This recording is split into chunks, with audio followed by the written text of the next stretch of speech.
സുബ്ഹി നിസ്കരിക്കാതെ റബ്ബിന്റെ ഭക്ഷണവും കഴിച്ച് ഭൂമിയിലൂടെ വസ്ത്രം ധരിച്ച് നടക്കുന്ന ഇരുകാലി മനുഷ്യ, പ്രിയപ്പെട്ട പെങ്ങളെ,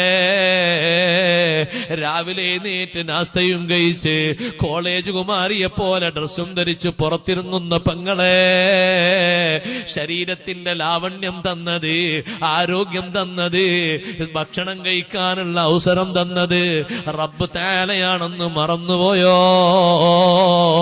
ഒരു നേരം നിനക്കങ്ങ് ബ്ലോക്ക് വന്നുപോയാൽ, നീ അങ്ങ് കുടുങ്ങിപ്പോയാൽ അവലംബിക്കാത്ത മാർഗങ്ങളില്ലല്ലോ, വിളിക്കാത്ത വിളികളില്ലല്ലോ.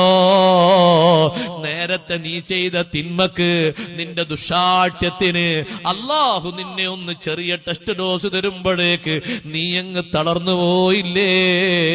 യജമാനനായ റബ്ബിന് വഴിപ്പെടാനല്ലേ ഈ ശരീരം, അതിനല്ലേ ഈ ശരീരത്തിന്റെ ആരോഗ്യം, അതിനല്ലേ ഈ ശരീരത്തിന് തരുന്ന അവസരങ്ങൾ മുഴുവനും. ആ ഒരു വ്യക്തമായ ബോധത്തോടെ വേണം ജീവിതത്തിന്റെ ശിഷ്ടഭാഗം ചെലവഴിക്കാൻ. അല്ലാഹു നമുക്ക്